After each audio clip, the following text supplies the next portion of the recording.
All right. This is episode number 42 of the Our Town podcast, coming to you from Madison, Alabama. And as my hat says, Huntsville, it says Hunt's Chill. And the Patagonia themed, actually, let me switch over to that so that people at home can see that. This is a Fow Wow design. Are you familiar with Fow Wow? I am. Do you have some of their gear? I do. So shout out to Jonathan Fowler. I think this is the only hat I have. I mostly have T-shirts. And in fact, I just gave away, I think I mentioned this actually on the prior episode, but I gave away my Whiskey We're Here, the Egg Beater Jesus T-shirt to a friend of mine who was visiting. We took him over to Buc-ee's and sent him home with a T-shirt. Now I just need to replace that T-shirt. Yeah, there you go. They're great gifts. So joining me today, if I can get my keyboard to work, is Toni I want to call you Toni Leonard because your email and your maiden name is Leonard. Toni Eberhart. How are you? Hi, thanks for having me on, Troy. And it's been a long time since I was introduced as Toni Leonard, but it's still true.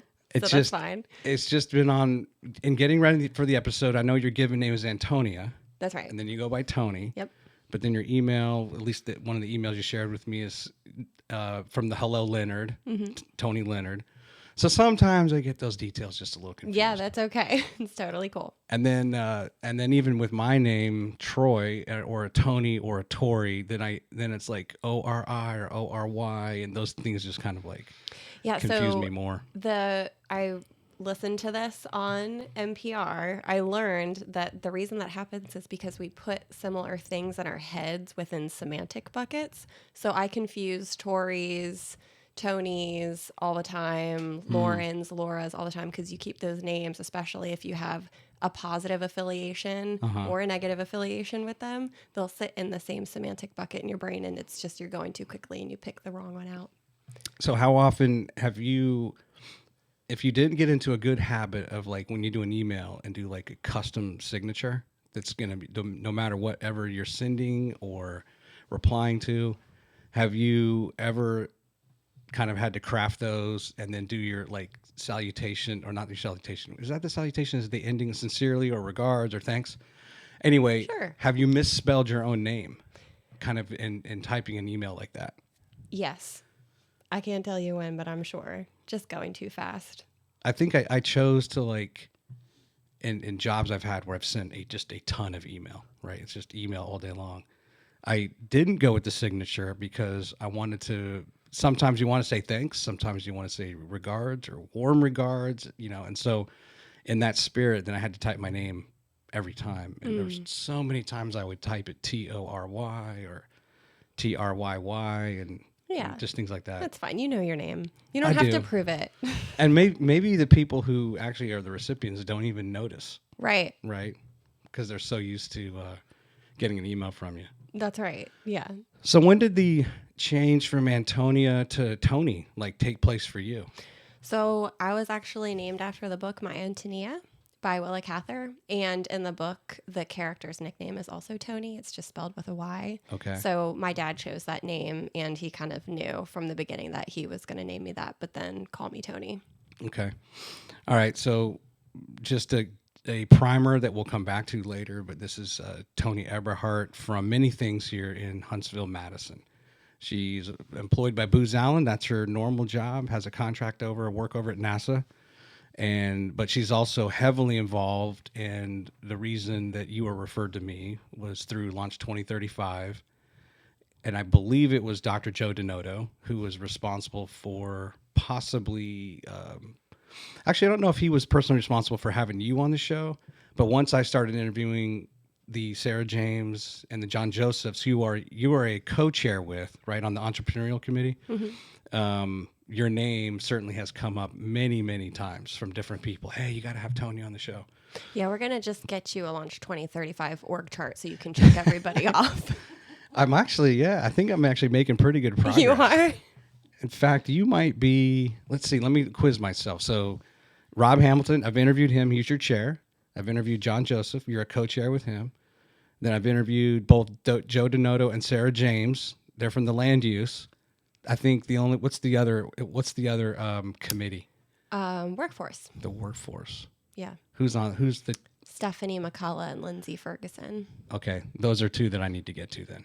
Okay. Those two. I can If help you can with help me that. with that. Yeah, I can then, try. Then at least from kind of like your chair and and then your committees, Yep. I'll be making extremely good progress. And Oh, and not to mention John Kovach John Kovach and John Allen. and John. That's right. All the awesome Johns is what I call them. We talk about like sending an email. I'm like, you know which one you are. Yeah. But you also have been involved in Urban Engine. You, if I pulled up your resume, you're with Girls Incorporated, right out of Huntsville. Is that right? Girls Inc. No, I'm not. Not anymore. No, You never were. no. But they're a great organization. I could swear I saw that on your resume. I'll have to show it to you later. I may have connected Booz Allen to that organization for an opportunity Gotcha. to provide support. Okay, so then help me fill out your resume when it comes to the other kind of nonprofits or causes you've been involved with here. Okay. I am an ambassador for the Community Foundation of Greater Huntsville. This feels a little bit like a pop quiz right now because I also have to remember I went through Connect. I recently was accepted into the Huntsville Committee of 100's YP program, so I'll start that next year, and I'm really looking forward to it. So that one's kind of on the horizon, and I'm just thinking back. As you think, Jessica Brown was on the episode. She's on from First Stop, and she's a Committee of 100 young professional herself. Great. I don't know that I've met her, so that will be good to meet her. I can put you in touch. Okay. She does, and she's a photographer, like on the side. I think it was Moonbell is the name of her. Okay. She's a professional photographer as well. Gonna probably leave here and go look and make sure. Episode 35. Okay. I would point you to her. That's amazing that you remember the episode numbers with the people too. Somehow, I think I've explained it where when you're just passionate about something, and then I'm also really good at numbers, and I'll like remember license plates. Mostly because I want to be able to know that that's my wife's car. Mm-hmm. And if there's a lot of black, in this case, Nissan, what do we have, Frontiers, then I memorize the license plate so I can definitively know, well, that's her car, whatever. I've always been like that. Yeah. The vanity Jersey plate numbers on it. No, just the state issued one. Oh, okay. It's harder in Alabama than it wasn't. In Virginia, it was easier. There was always 3 letters and then 3 numbers. And then that changed to 3 letters, 4 numbers. And back in the 3-letter, 3-number days, like even if it was just state issued, it was just easy for me to remember those things. I never even tried to memorize. Like it's such a struggle for me to, if you go to a parking lot and you need to put the license plate number in so that you can get your parking ticket. I'm like, I have to take a picture with my phone and bring it over to the machine. And that's very pitiful because I'm like probably the part of the generation that had to still remember phone numbers, right? To be able to call someone. And now those days are gone too. So like every generation younger than me probably has never had to memorize a phone number, and area code. And area, right? Yeah. The whole thing, all 7 of them. Is there any numbers you do know now? I know. Yeah. I know. You don't have to, give the number, but like, is your husband's number? Yeah, I have my husband's, my best friends, my childhood home growing up. Those are the 3 that come to mind. And then maybe the phone number for, I would really, like, if you asked me to do it, I would bail totally. But if I thought hard enough about it, I bet I could do the landline for my cousin's home. Okay. So my aunt's number, it's also their business number too. Back in PA? Yeah. The 717. The 717. Yeah. They're all 717 numbers, by the way. Yeah. You made me think of something. Shoot, I lost it. Something with phone numbers. It was really nice. Were you young enough that when you didn't have to do area code? Or have you always had to do area code back in Pennsylvania? Yeah, I imagine that when we still had landlines, you didn't have to put the area code in. So yeah. I don't remember when that shift happened. It happened sometime in the 90s. And Wendy is from a small enough town. They only had to put in 4 numbers. Whoa. The last 4, right? That's awesome. Is that correct? No, like... Or 5? 5. So, like, it's 768-2032, and you would do 82032. So basically, it's like the exchange is the first 3 numbers. So all they had to do was the last number of the exchange, and then you actually have like the digits that ties it to a address. That's cool. I didn't know that was even a thing. Yeah, I was like I was just so jealous when I found that out. You only had to memorize 5 numbers, and to call whoever. Right. 200 people, and that's it. Yeah. So, So- you knew everyone's number. Yeah. I don't know. You got my head spinning. So you're a child in the 90s. Is that correct? I grew up in the 90s. 90s, I was that's- born in 86. Was that like, compare that to like in the 2000, the first decade of 2000? Do you have a preference one over the other? I don't know that I do. All of it seems to be far more simple than these days, with just how Yeah. much information we're exposed to all the time and the rapid evolution of technology. Yeah. I mean, thinking about my childhood, I can't help but compare it to my children's environment. And I just know that they have a lot more to navigate with all of that. And I think part of the nostalgia that I would assign to the 2000s or even the 90s would just be the slower pace and just not having a computer attached to your hand at all times, right? There's just less noise. So those are some of the things that I think were great about both of them. I think in terms of like the sweet spot though, like the 2000s were really exciting. Mm-hmm. Like I can remember, and this is such a stupid, because these days social media is so polarizing and we can't live with it, can't live without it kind of thing. But I remember I was in college when Facebook came out, and like it was cool and exciting then. Like, oh, you mean to tell me I'm going to have a way to connect with people and then find them in person? And you can still do those things, but the platform itself was so much more straightforward that it actually made it like more of a connection tool to meet people and have fun, and it be just far more simple than it is now. So that piece of it from the 2000s was pretty cool in terms of like, this feels new and exciting and like the part of the future. But I think I would say that just the simplicity of one, being a kid in general, and then also not having the inundation of all of the screens and stuff. Yeah. Do you remember? So when how old? We'll talk about your family a little bit later. But how old is your oldest? 8. Okay. So I think that it seems like the 11, 12, 13-year-olds now are wanting a phone, maybe even earlier. I don't know. But what was like the first device that you got in the 90s, early 2000s? It was a Nokia, and it was like, little flip phone? no, it wasn't a flip phone. It was like a little brick. Okay. And it still had like the actual buttons that you push on it. And all I can remember about that is it wasn't mine. It was something that my parents occasionally let me use. And I was at a full day retreat in preparation for confirmation. My family's Catholic. And so I can remember I was at my school where I went to school and church. Yeah. And it was a full day retreat. They sent me with that Nokia phone, and they gave it to me so that I could call them when they were wrapping up the day so that they could come pick me up. I remember being on the playground and using it to like play a game, like the little snake game, or call a friend. And whoever it was that was supervising that day found me with the phone, and it was like, You in trouble? oh yeah, I was like, please don't tell my parents. I was sure I was never going to get a Right. phone again, and it was definitely years before I did. Did they find out, your parents? Yes, absolutely, they did. Oh yes. What was your punishment? I didn't was get a there? phone. Like it was. That was it. That was like, nice job, kid. Like you will never get this back. So. Okay. So let's do this. Give me a primer, a little bit of what you're doing with Booz Allen right now in NASA. Let's talk about just kind of your current job, because you were at Mazda Toyota before that. But right now, let's give you a chance to highlight what you're doing with Booz and your position. Yeah, sure. So I'm an associate with Booz Allen Hamilton, and my job, I'm a communication strategist and innovation program design professional. So my boss called me a couple years ago, and I had met her because the program that I support, which is called NASA International Space Apps Challenge, has a local event that happens for the Huntsville area.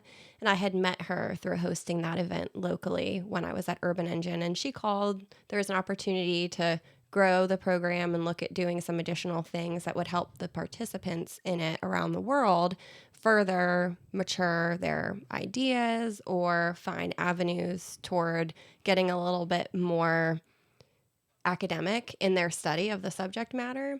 And so she called and she said, "Hey, do you want to help me do this?" And I said yes. After some time thinking about it, I decided to join that team. And so I split my time in this role between two things. The first is communication strategy. So Space Apps is a engagement program for NASA. At the end of the day, there's an abundance of open data and open science that's available to the public to be able to use for their own research purposes, to understand what they're finding through their various missions and experiments. And so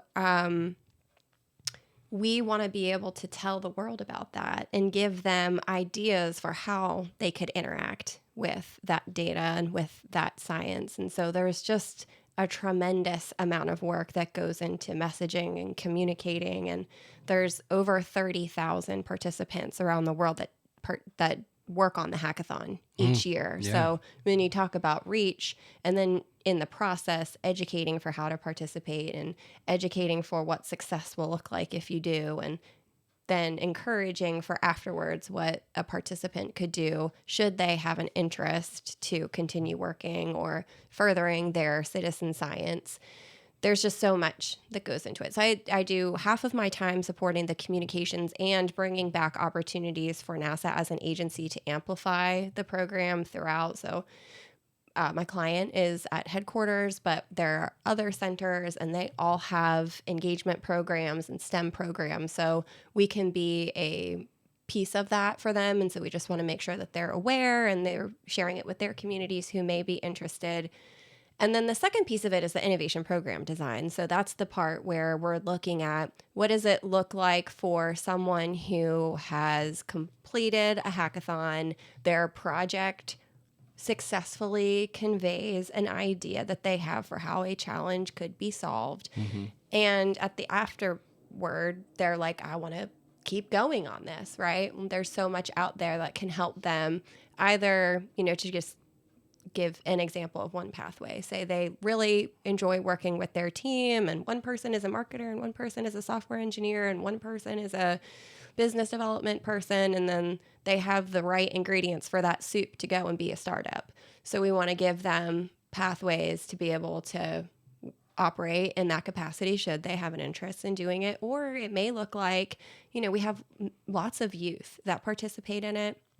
So what does it look like for a student in Brazil to find avenues to pursue the science or the subject matter academically so that they can one day contribute to the science of it all, whether that's at NASA or anywhere else? Like, these are big, hard problems, and we need lots of smart, passionate minds if we're going to solve them.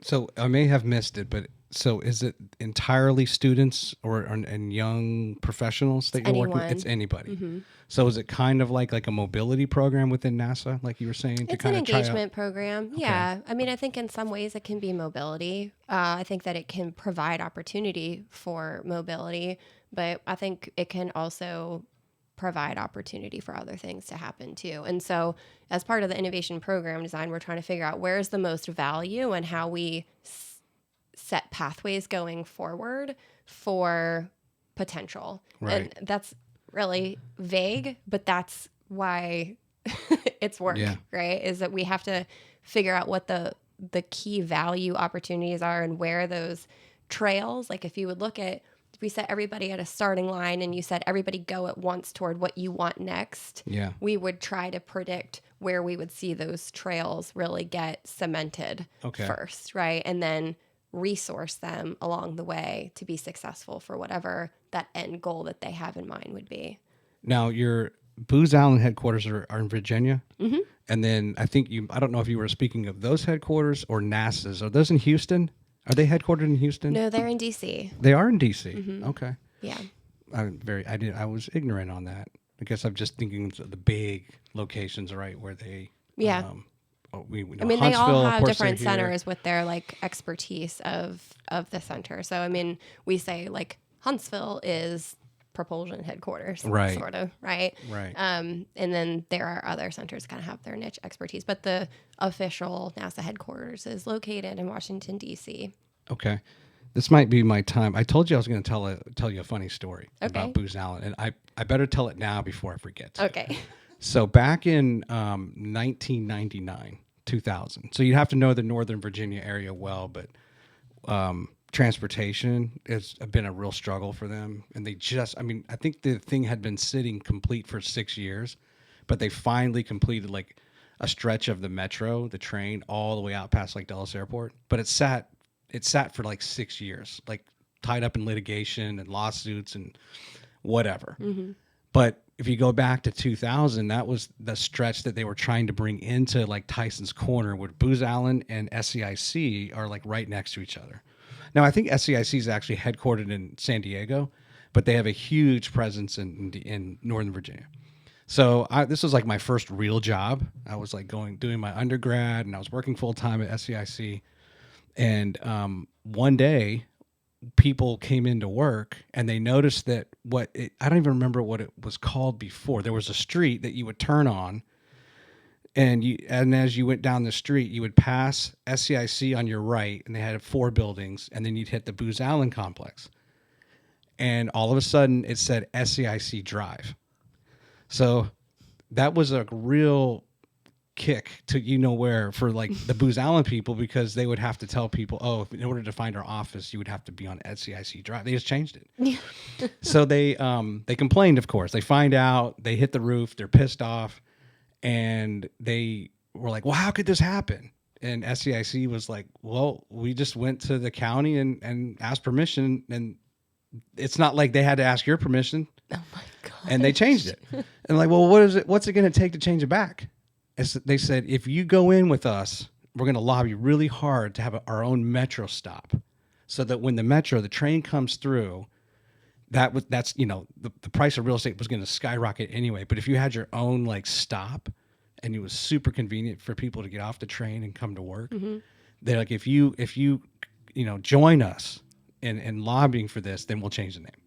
And so of course they did, and they changed it to Solutions Drive, and it changed like almost immediately. And then you fast forward like, oh gosh, it probably being like it was probably 2019, 2018 when they finally finished the train stop, and they didn't get it.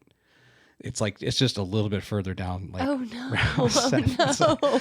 But it's funny because I was there, and probably people don't know like this story of like this little battle, right, that ensued between the two companies. So were you involved in the battle? No, I just remember like people were. It was this big chatter in the office. Did you see what we did? Did you see what we did?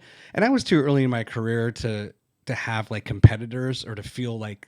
It's not like I was working proposals and had lost something to Booz Allen, or you know what I mean? Like, yeah. I was just a junior engineer, but it was a huge topic of conversation around like the water cooler, right? The proverbial water cooler, and the cafeteria. Everyone was like, of course, on the SAIC side, they were so proud of themselves that they had the road named after them, yeah, and then they had to give it up. They had to give it up. But so then that was. But then they didn't get their stop. Yeah. So who knows? Oh man! It just took too many years. I mean, all those people probably retired or quit or whatever, right? Because they weren't expecting it to take 18 years. Right. I'm sure they thought it was going to happen within a matter of 2 or 3 years, but it never did. Wow. Yeah, that's a long time. It's not. The stop's not far away, but they didn't. It's not like it was right there. Right. And that's what they were hoping for. Oh, it's tough. So here, let me. I'm going to pull up your resume. Let's look at this screen here. Hopefully I can get this. There it is. So here's what I like about this. So you're working on a NASA program now, Mm-hmm. but before that you were at Mazda Toyota. Mm-hmm. And then we're going to get your urban engine is called out here. Mm-hmm. And then before that you did some stuff with Global Electronics and wireless. So you've really had a nice kind of mixed bag of what the focus area was of that company. Yep, So that's a really nice way of saying I jumped around. yeah, well, but you did, but you didn't. Right. You jumped around, I guess, from the industry. Yeah, that they were the in. path is clear now, but when you're in it, you're like, here we go again. We're Yeah. following the, So I guess walk me through, and you started your career at Social Security Administration. Yeah. Was that in Philadelphia? No, it was in Baltimore. That was in Baltimore. Okay.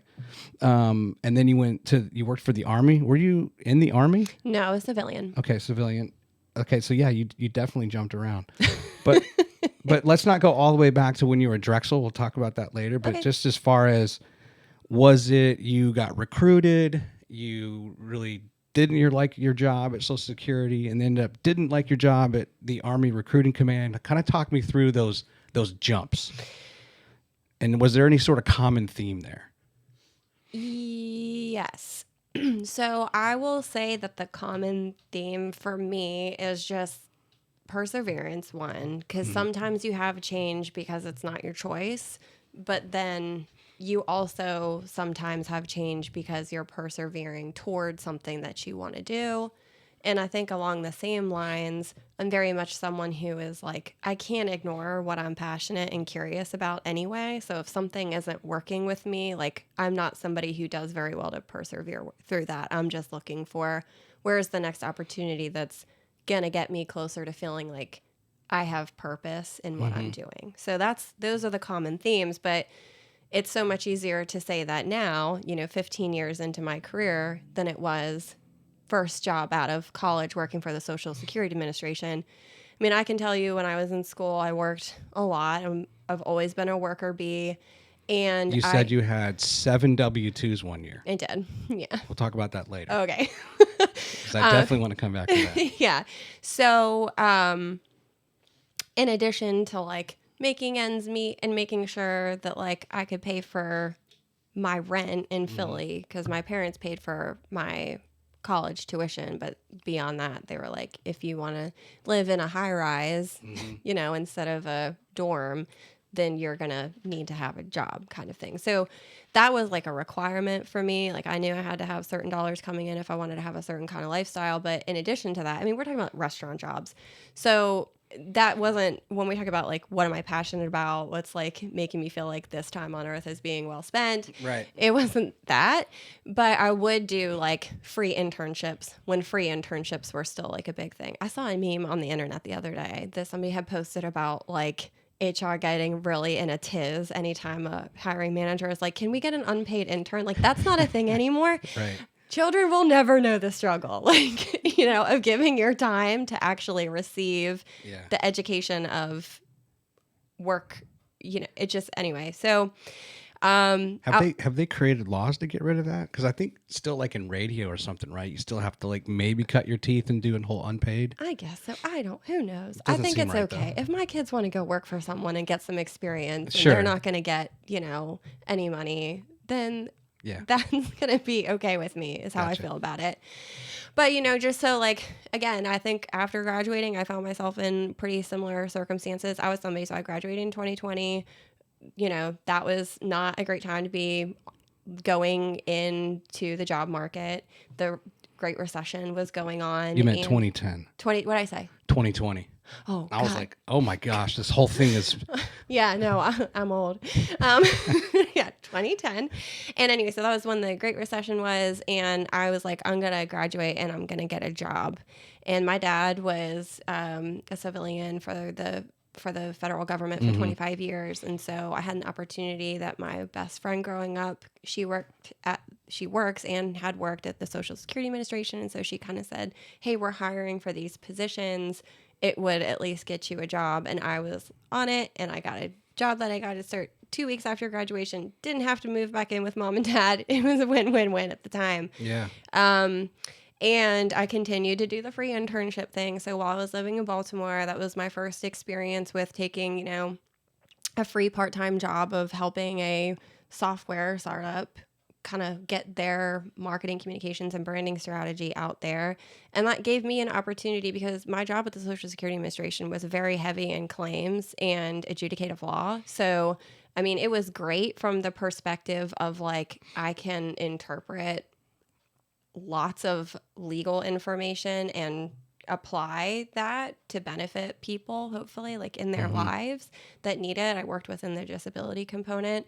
So that was good because I felt like I was actually doing the right thing, both for like the taxpayer, but also for people who really were deserving of being beneficiaries of that program. So that was good. I worked my butt off, you know. I mean, there was all sorts of overtime and I was working it all.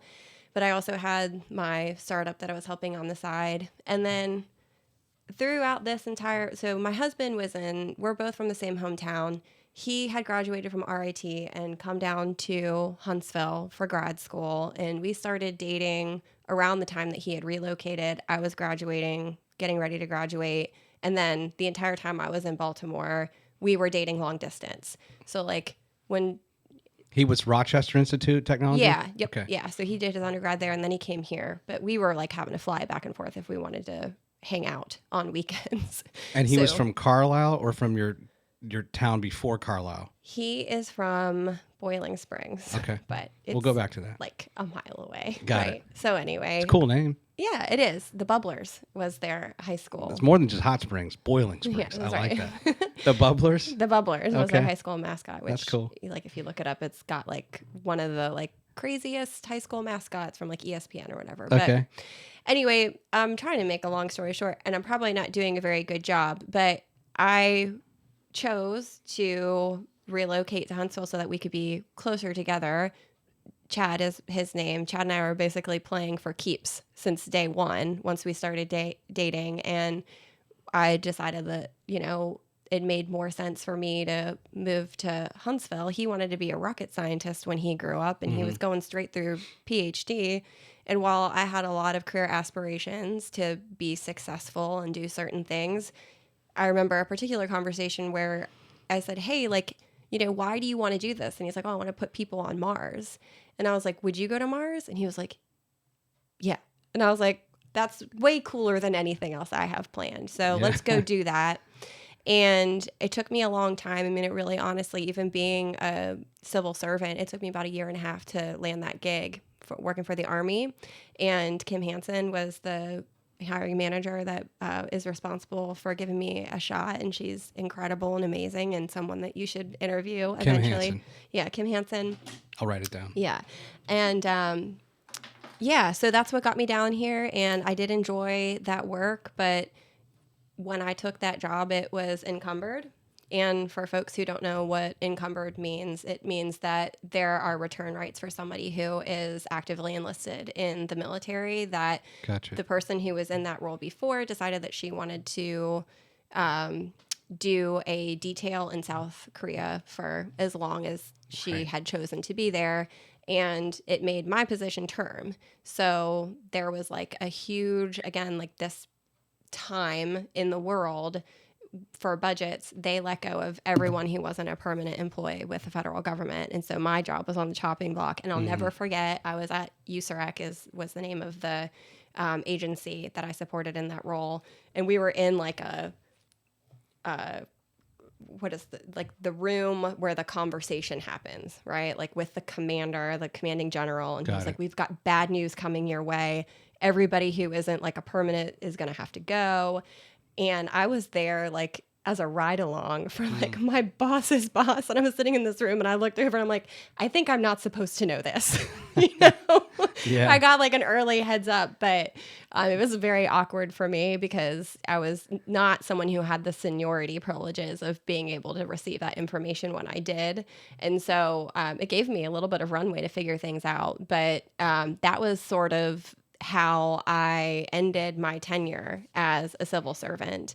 And to be completely honest, like I enjoyed the work and it was important work, but the speed was not my speed. Yeah. So especially when I was, however, 20 something, like I've really calmed down Yeah. quite a bit. Let's I want to pause and go back to your job at the Social Security. Okay. So I'm inferring on basically based on what you said, people are sitting in claims saying, okay, they're shy of the age where they can get Social Security. They've had a disability, they've had an accident, something has happened, and they're applying to basically get full benefits, correct? And your job is to adjudicate that and help determine whether or not they should get some, all, or some of the benefit. Is that correct? So And then the reason I'm asking that is, did that open up a different level of skill, if you will, that you didn't know you had, that you kind of really enjoyed when Yeah. it came to maybe now you're going to fight to your supervisor on behalf of this claimant, or otherwise, negotiation and or the BS meter sometimes, right? On this applicant's full of crap, right? Does that make sense? Can you kind of talk me through that? Yeah, Troy, you've got it for the most part. Like, so basically that's exactly it, except for the role that I was in were for claims that had been appealed several times. Okay. So at this point, everybody's got an attorney. They've, filed an appeal. Their appeal's been sent back to them. It's usually like 3 or 4 appeal levels in. So I guess it was like, have you ever had to call somebody like on the customer service line and you're like, please just put the person on the phone who can actually like fix this, Yeah. And you know Right. that they're like 3 or 4 levels away from like the phone number that's you found on the internet. Right. So that was like me sitting in my miserable small cubicle all day, every day. Okay. And yes, there was like, I want to probably say 12 5-inch binders full of what to do in this rare instance where this is the case kind of thing that after a couple years like just became my life of how I would take information in and then cite law for how benefits were or were not applied going forward. And was that all training you received as part of coming into that job? You didn't have, based on what you had studied, you didn't like any sort of pre-law Nothing. or anything like no that? No pre-law. No. Communications, marketing, Got it. talking, strategy. That's all I wanted to do. Branding, design, creative. This was none of those things. Like, please do not get creative with how you think about any of this. Yeah, it's black and white. Yeah, don't do it. I had 6 months of intensive training. So like before they let me touch a single button on a keyboard, we were in a room like all day, every single day with 2 15-minute breaks and a lunch break. So that's interesting because looking at your resume and based on what you said, I think I heard you say you spent about 18 months looking for that job at the Arsenal, right? Or with the Army here in Huntsville. So you're some months into your job there, you're in a relationship with Chad, and he wants to come down here. He was already here. Yep. And you're trying to get here, and you're playing the long distance game, right? Of coming from Baltimore to Huntsville, back and forth. Does that make sense? Yeah, Is that right? That's right. Okay. And then you land the job on the Arsenal. Yeah. But then it's a term job because it's an encumbered position. Right. Which you knew that from the outset. I knew that. I just, lots of people wouldn't, right? No, there's lots of folks who working for the government is like, my husband is a civil servant, and he's going to be there. I always joke that they're going to have to like wheel him out in a wheelchair and be like, sir, it's time to leave. Yeah. Like, you can't work here anymore. So I worked for Mantech, and I've worked for Mantech in 2 stints. And the reason I went to Mantech the first time in 2009 was because I was on a contract. It was an IDIQ type contract, right? And I always tell contractors, you need to just, as long as you get the next day, don't ever worry about how long the contract is. They can fire you in the next minute if they want to. Mm-hmm. There's no guarantees. And so as it kind of slipped up once where like you were talking about being like in a war room and you're being listening to this conversation that you probably shouldn't have been on the state of positions and who they're going to cut. And a government manager comes up to me and says, hey, did your company tell you yet? I'm like, tell me what? And then they're like, oh, maybe we shouldn't be having this conversation. Could you come back? Well, because they weren't allowed to communicate. I had to like hear from my company or the prime on the state of a position. And then they disappear. And then nothing happens. And then the same thing happens like 3 months later. The same government person comes to me and is like, hey, did your company reach out to you? No. And they're like, no? What are you talking about? And like, okay, I'm not really supposed to tell you this, but there's no funding really for your position. And we've had to just go scrape and borrow and beg to pull off of other cleanse and things, throughout the contract to keep you. And we just, running out of time. And so I'm like, well, how long has this been going on? Like, like the last 15, 16 months. And I'm like, wow, okay. And so at that point, I started looking for another job. I loved the job. It was a great job. I got to travel. I got to do all this stuff. But I'm like, I'm month to month on this contract. Yeah. which basically means they can just get rid of me anytime they want. I got stressful. 4 kids at home, Yeah. and a wife, and so I started looking at other options, and I left. But I was grateful though that at least they made the mistake twice to approach me and kind of show how serious the situation was. Yeah. Yeah. That's a decent person. Okay, so then your job does it end up becoming a permanent? That encumbered thing removed, or you got cut? I was gone. You were gone. Yeah. Okay. That was that. And then you ended up at DCS Corp after that. Yep. Oh, but you were without work for a while. 4 There was a months. gap. 4 months. Yep. So my position ended in September of 2013. Chad and I got married in October. And then I think I started in DCS in April. I was pregnant with my first son in February. Okay. Lots of things going on there. So you're unemployed. You get married. Right. You lose your job. Yeah. You get married. You get pregnant, and then you get a job. You find a job. Right. That I was. Then you have to go on maternity leave. Well, so, of course, I'm like. Actually, no. I'm looking at the timeline now. There's a story here. Go ahead. The story is that, again, I'm younger and my husband was still in school. So I was the breadwinner at the time. I was the only one who was really working. He had a stipend for his RA work that he was doing. But I was the person that was making money. And so I was really motivated. I was freaking out that I needed to get a job. Right. And then we got pregnant because, marriage and then kids, that's how it goes.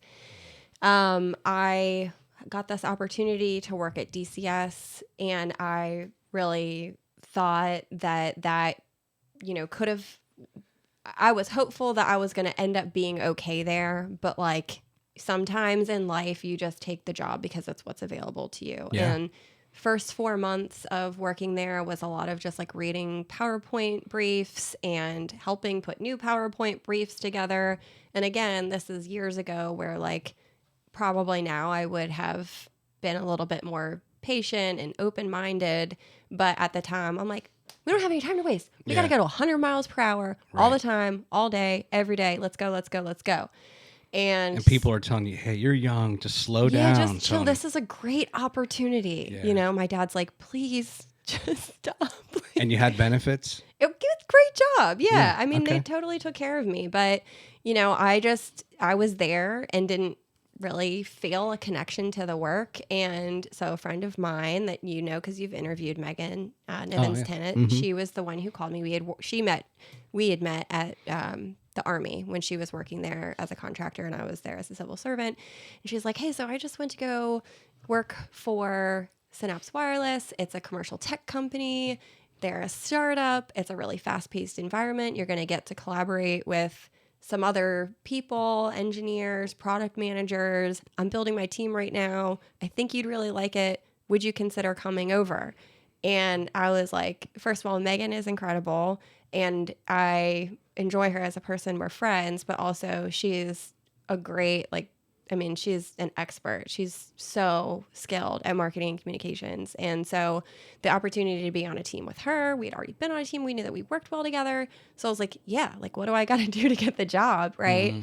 And again, just made the choice to transition again. And that was my foray as I understand it formally into working full-time in a startup environment where I was interacting with engineers, product marketers, sales teams, supporting from a communication strategy. And Megan, I'm so glad that she was right about that. Yeah. How long had the company been in existence before you joined? Oh, gosh.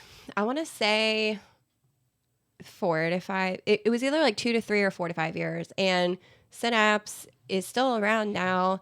They are untraditional as a startup because they have a affiliation with McWane Industries in Birmingham. So it's one of the places that they strategically invest their dollars, and that allows them to operate with a level of confidence that some other startups who are bootstrapping or maybe having to work with investors who are different in their composition than hey, we have this huge corporate conglomerate just able to continue funding us until we find different product market fits for our tech. Okay. And then you move on. I wasn't necessarily planning to step through this, but I having been a former hiring manager, and you look at resumes, and there's always a story, and it wasn't like I spent 2 hours with like a candidate. I would usually spend an hour, but I always want to like kind of bring them back. And sometimes hear their explanation as to why they went from job You're like, to can job. you give me the real story Yeah, and not what's the real just tell story? me what Yeah. skill sets you want me to know that you have? It's like, or like people who will never really tell you the reason they left was for the money, but they'll make up, well, it was closer to daycare or I couldn't get this thing. And like, that's petty. It's petty. What is it? Yeah. Just tell me, Right. Yeah. And so it's interesting now, kind of like in a podcast where that's not the intent, right? I'm not hiring you, but it just further underscores for me, there's all these other things going on. Either the person's age, their marital status, are they having a kid? They're not having a kid. There's different pressures they're bringing into how bad they want this job. Yeah. Right. Yeah. So then you go to future designs. So at this point, though, in your career, do you feel like you're starting to understand what you're good at?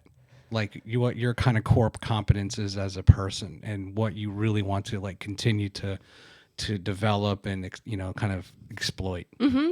Yeah, for sure. I mean, I think there's two pieces of it, right? And this is like so much easier. This is another thing that's really easier to talk about in hindsight than it is whenever you're in it.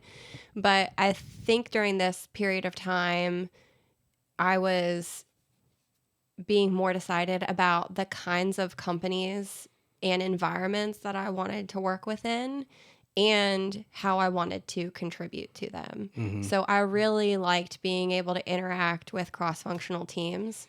I was, previously surrounded the majority of the time by other people who were doing the same kind of work that I was doing. I really liked being able to have conversations with people and have them like spend a long time explaining to me, so how does this piece of hardware actually work? And then what does it do? And why is it important that it does that? And then I would go back and go, wordsmith a way to explain that would make sense to the person I was 25 minutes before somebody gave me that explanation, because that's the communications piece of it. Then going to work at FDI, I think I refined that even further, where I was filling my time with taking free online courses on like Google Analytics, Google Ads, how does a website work, SEO, like really just kind of like diving headfirst into like, I need to know how all of this actually works in terms of how do we use data to measure whether or not what I'm doing is effective. So you get to a point, I think, well, I will say I can speak on my own professional experience. You spend a lot of time getting good at what you get at. I feel like I'm good at it. Where's the proof I'm good at it? Where's the proof that this is working? That's the period of time that I was in there, is like, I want to know that what I'm doing doesn't just make sense to me. I want to see it actually working. And so I was growing really passionate about understanding how to measure that as well. I would imagine that no matter what in your experience, the first thing you're looking at is it's communications, right? It's number one. So no matter what your job has been, you're coming in and assessing, okay, what communication tools and methods do they have? And are they using, and if they do have something, how well are they using it? How well are they communicating, that type of thing, right?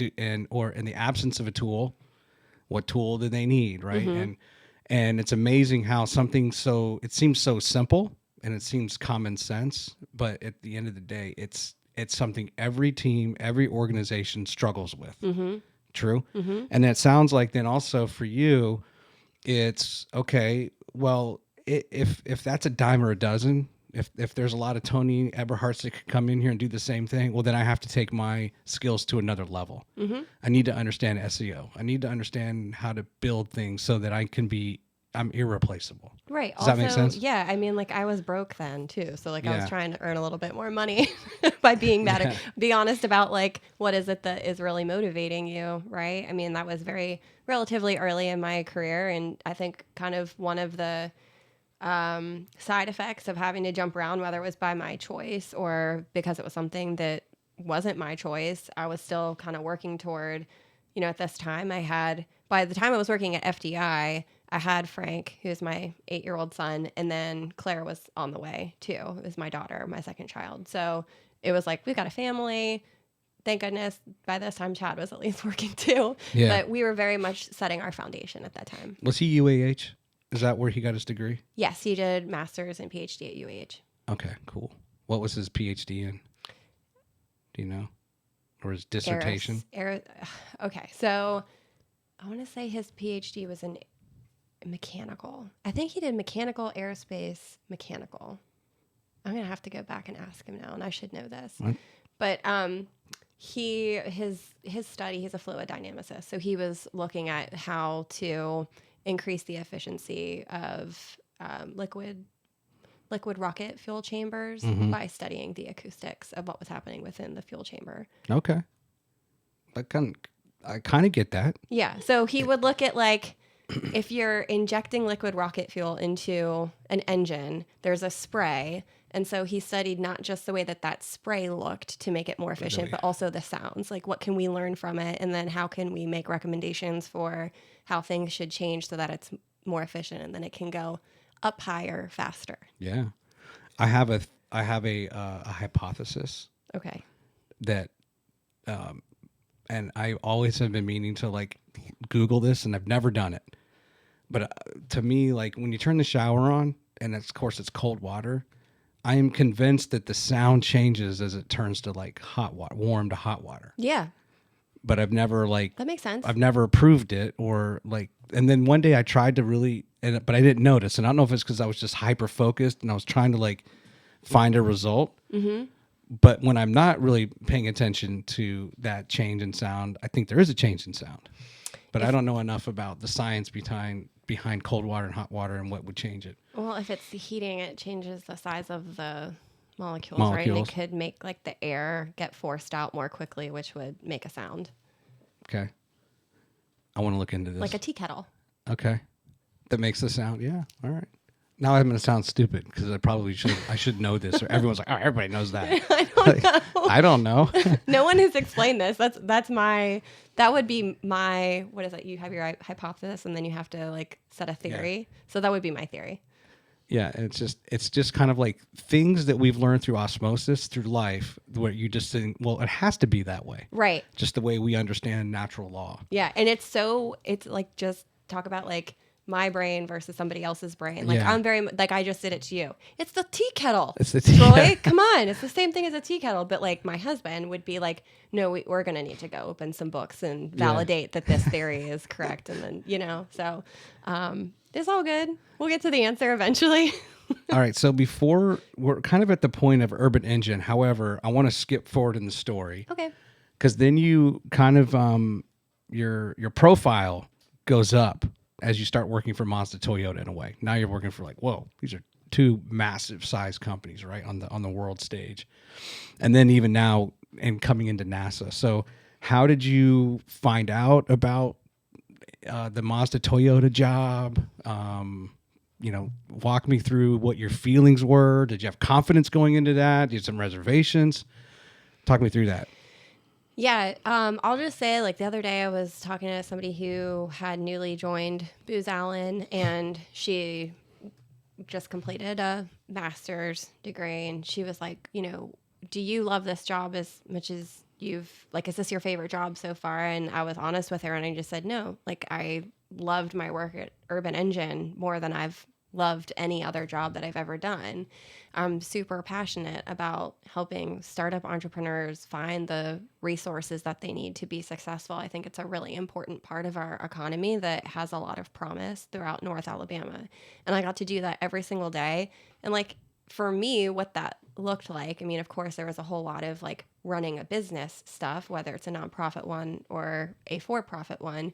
But like, how cool is it that I got to meet with people literally every single day who would sit there and like be honest and vulnerable and tell me whether they were a PhD engineer that works on the Arsenal or had spent 5 to 10 years being a dedicated domestic engineer for their family, share their passion for what their idea was for a business, and then I got to help them make that happen if they were willing to put the work in and actually do something with it. And then to see those people be successful. I mean, it's just, I'm still so passionate. That's why I make time for it in my life, is because I just, anytime I can do that for someone, like it just is such a good day.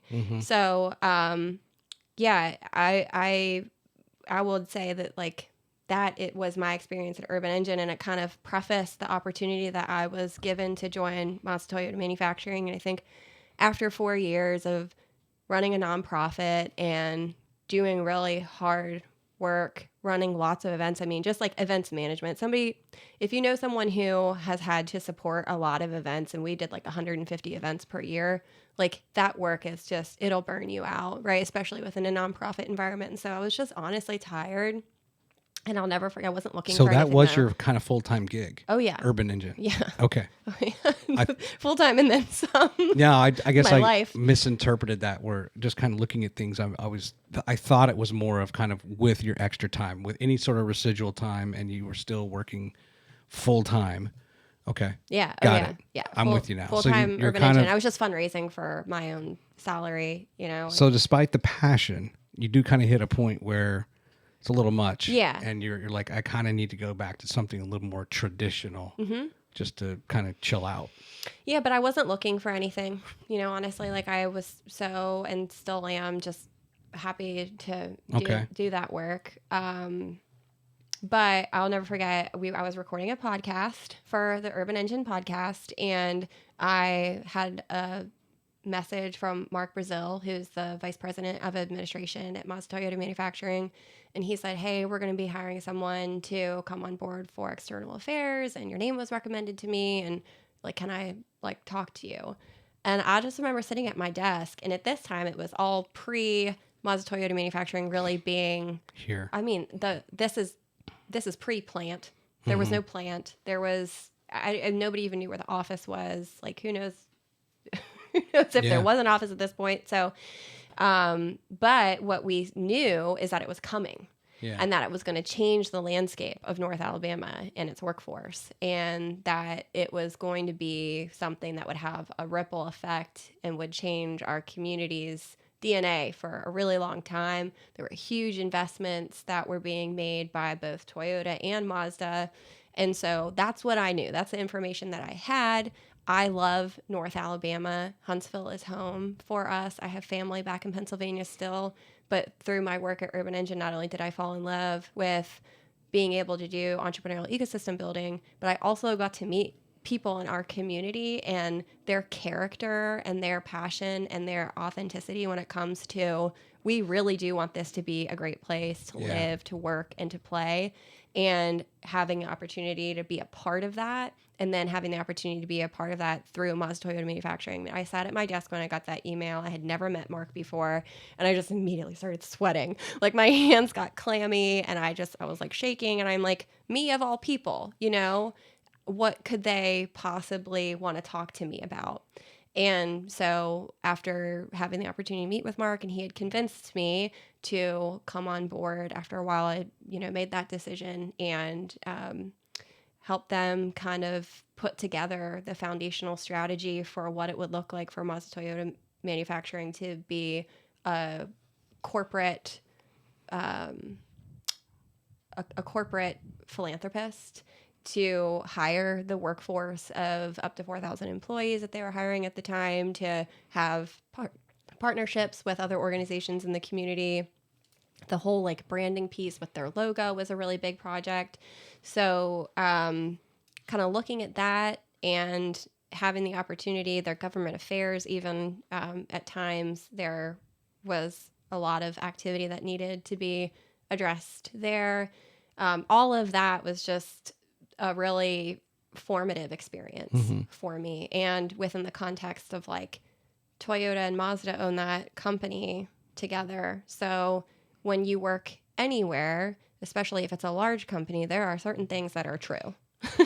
I don't know if you know what I mean when I say that, but like your culture is very, your culture, your processes, all of it is very defined. And the more success you have, more some of those things get cemented in. But this is an innovative environment where both of those organizations are having to combine. And so you don't just have one way of doing things. You have two ways of doing things that eventually need to be one again. Yeah.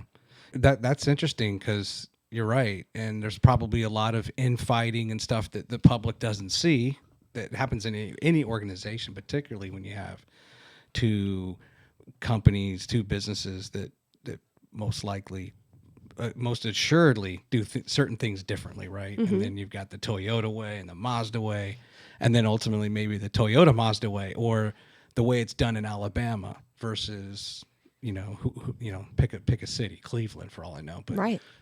That's quite the challenge. Yeah. Imagine trying to, even order sandwiches. It's a lot. It can be a lot. I'll say that. Yeah, that that gives me some scar tissue when you think of something as simple as sandwiches. Right. And then now we live in this world. I tell people, you know what? I think restaurants might get to the point where they just say, well, what do you want? Mm-hmm. Because it doesn't matter what's on the menu. You're going to alter and change it anyway. And I think my wife's guilty of that. And I'm guilty of that sometimes too. Is it how spicy is it? Can you turn down the spice, or can you not do this, or can you remove that? Yeah. It's like you get to a point sometimes like just build your own meal. Right. What is it you want? Right. That you're not allergic to, that you don't, that you do like type thing. Yeah. And so I think so I remember when I was interviewing for the Mazda Toyota manufacturing job, and I was sitting there with all of the executives. Some of them were from Japan, and then others were from the US, but they had come from other plants. And at the end of the conversation, Mark was like, so why do we want to hire you? What else would you say? And I was like, I march to the beat of my own drum. I'll do whatever it is that you need to be done. I am a skilled communicator. I can help you develop strategies for social media, government affairs, getting involved in the community. But at the end of the day, I'm a little funky. So you're going to get what you get. And I think that he really liked that. And we worked well together. Yeah. But yeah. Did you ever find out who referred you to him? Someone at Hudson Alpha. Wow. I'm not sure. Whoever it was at Hudson Alpha that referred Mark to me, thanks. That's got to make you feel good. Oh, yeah. Stroke your ego a little bit. Just anytime you're recruited. Yeah. Yeah. Somebody wants me. My gosh. I mean, talk about going from having to apply for jobs for a year and a half just to be able to move down and be with your sweetheart to, someone was kind enough to share my name about where they thought I could add some value for a corporation. I don't take that for granted at all. Yeah. All right. So let's talk about Urban Engine. And there's a couple questions I have I've listened to several of your episodes with you and Matt. He's from what's his name of his nutrition company? Absolute Nutrition. Absolute Nutrition. But the 3210s in the speaker series, what does the 32/10 mean? So there's kind of dual meaning behind that. Yeah. 3, 2, 1, 0, launch Rocket City. Okay. Okay. The slash is what's throwing me off, I guess. So 3210 is the address of Blue Plate Cafe on Governors as well, which is a place in Huntsville that historically has been a meeting spot for many people who are developing their businesses or already established in their career to kind of meet over breakfast and get their day started with some productivity. The reason why it's formatted as 32/10 is to prompt people into pronouncing it correctly, like you did, 3210. Okay. Yeah, right. Unless if you saw it with just the four numbers, who knows what you would be is it 3,210, 3210? Well, I was trying to be smart on my own and Googling, I thought it was a port, some sort of TCP/IP port on the computer. I wonder what 3210, it must be some COM port. Nope. Yeah. And then I was 3210. I was thinking of people who work work schedules of, 32 hours a week.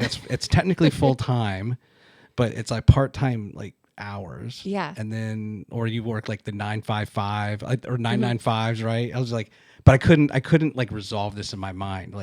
I'm coming up with nothing. So I was way off with Blue Plate. Blue Plate's awesome. Yes, it is. Okay. So give me some of your highlights of the, so the speak, you had the speaker series. What are, at a high level, if you could just touch on a few of like what you felt like people who were involved with Urban Engine or came, what was it that, what were some of those top 2 or 3 programs that you all offered? And then kind of it's just some of the highlights for you within some of those programs over the years. Mm-hmm.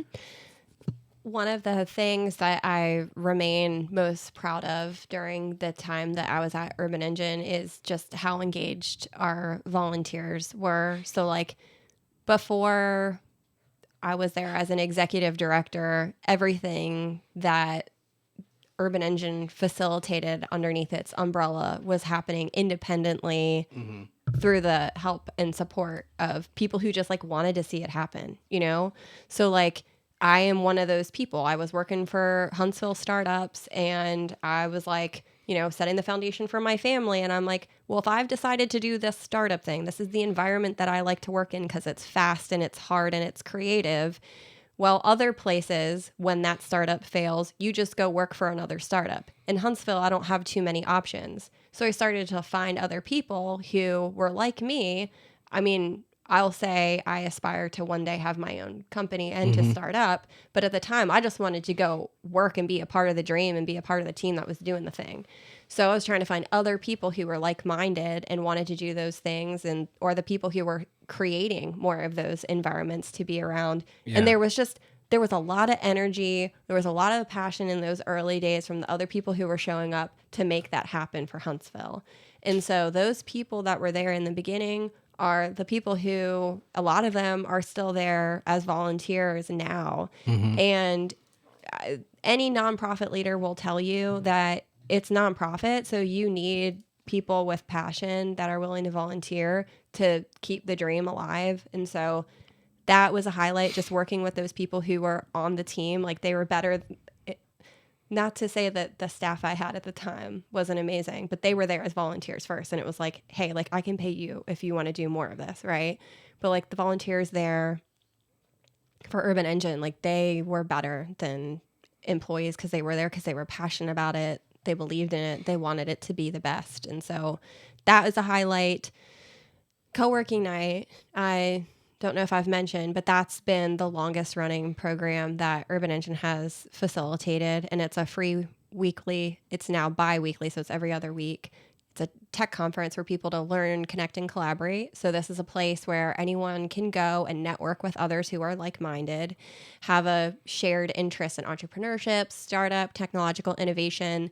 They can network. They can also go to workshops that are provided for free where they can actually go and learn the subject matter that's needed to be successful. So if I'm a marketing professional, this is a true story. If I'm a marketing professional, I want to get better at what I do within a startup environment, I can go to a marketing workshop and then I can go network with other startup folks, right? So I'm developing in my career within that ecosystem. Same is true for software development. Same is true for like, I think we had like blockchain and finance and how to be a better adult, you know, get your act together, make sure you have a retirement plan. So no matter whether or not this works out or not, you're going to be okay one day, that kind of thing. And then the third thing I would say that I'm most proud of from that time is what I mentioned earlier, is just helping the entrepreneurs themselves, mentoring them, helping them connect to talent, community, the resources that they need, being an advocate for them, being able to speak on their behalf on why what they're doing is important and is an important piece of not just our community from an economic perspective, but also from a cultural perspective.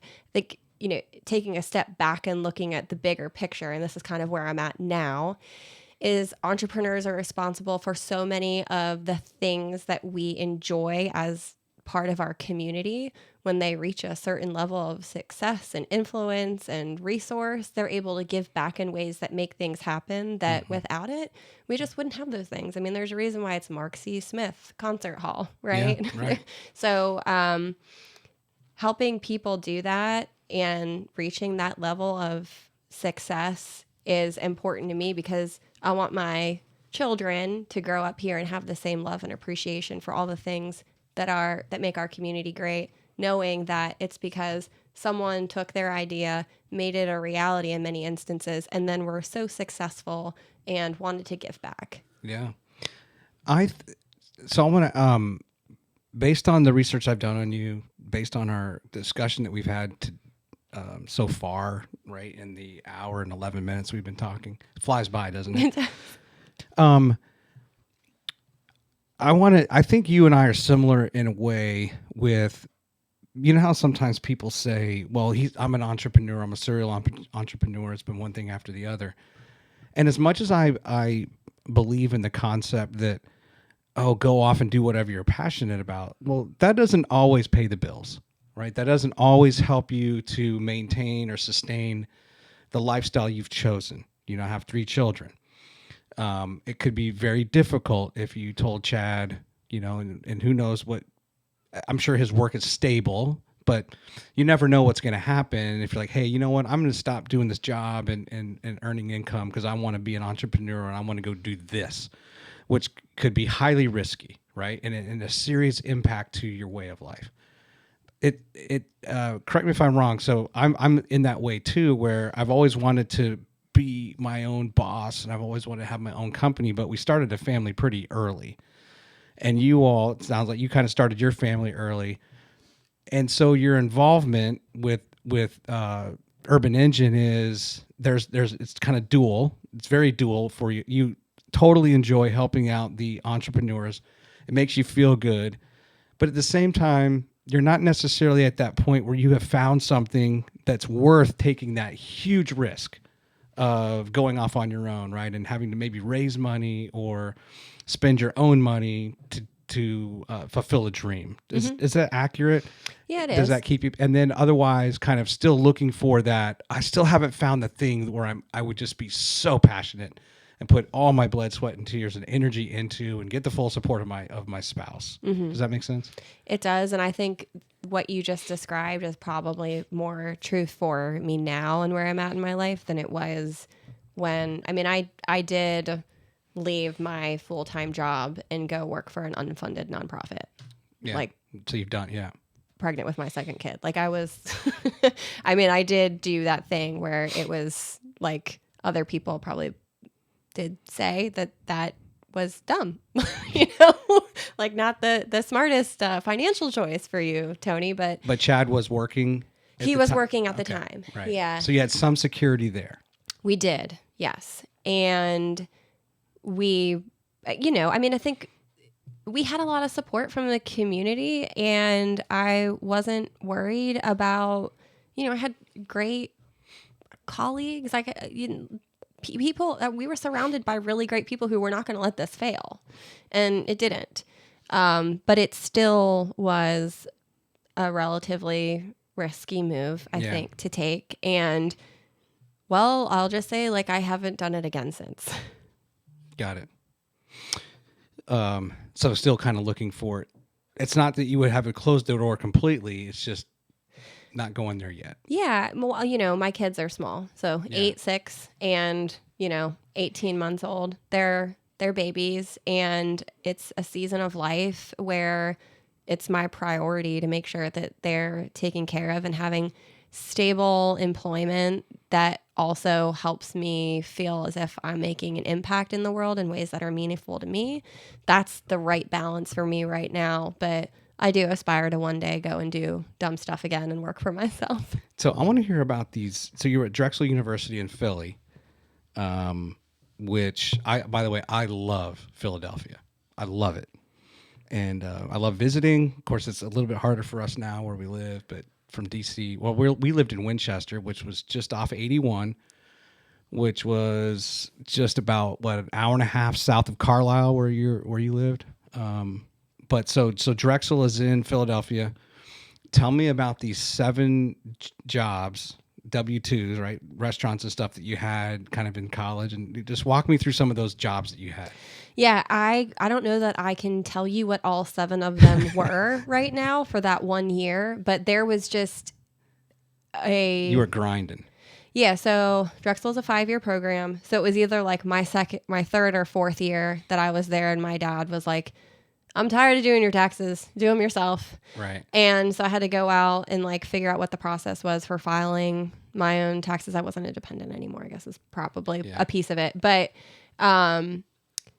I just remember I'm like, oh, I've got 7 W-2s. Like, where all did I work? And it was restaurant jobs, and it was working as a what do they call them? Work study program. Worked in retail. So I worked in retail when I was in high school, working for the Gap. I had a couple other shops that I worked in. Then I started working for the Gap, and the day I got dropped off at college, my dad made sure I knew where the Gap store in Philly was on UPenn's campus that I could walk down to and work. And so I had a job my first day of school for that. And then, I think I stopped working there at one point and was trying to find another part-time job that was going to help me pay the bills. Where was the Gap that you worked at before that, like in high school? In the Capital City Mall. Capitals, and that's in Camp Hill. In Camp Hill. Yeah, so it was like across from where I went to high school. Okay. Across the street. I should have completed that. So I had mentioned to you a little bit in the back and forth we did before today's episode that Carlisle, when I was growing up, I knew it for two things. One was the Washington, then Redskins, now Commanders, had their training camp there for years under Joe Gibbs, back when they were actually good and not under that moron of an owner that they have, actually when they were owned by Jack King Cook. So there was that, Carlisle, and then they're also Pennsylvania, and I think Carlisle were really well known for like these huge auto auctions. Mm-hmm. And so any small like used car lot, like if I wanted to start a used car business, then I would just be in like tomorrow, and I lived in Virginia, then I would be going with every other used car lot up to Pennsylvania to car auctions to hopefully get stuff to fill up my inventory. Yeah. But that's those are two things that and I knew. And then of course the Turnpike, the Philadelphia Turnpike, when we would go up from I-81 to go to Philly, I would never chance it on I-95. I learned that lesson, like, don't ever do it. Yeah. You could go the Beltway up through Baltimore and try to get up to Philly, and like 9 hours later, you would make it. Yeah, stay away from I-95. I said, I'm just going to pay. I'm going to go up 81. We're going to hit the Turnpike and just go straight in and then hit like 220 or whatever into the city. Yeah, that's a tip for your listeners. Like, don't say we didn't give you anything on this episode. Don't do it. Take the Turnpike. If you can ever avoid I-95, in any form or fact, doesn't matter where it is between Maine and Florida, you avoid it. Yes, agree. It's just too many. Confirmed. Yes. Unless there's a Buc-ee's.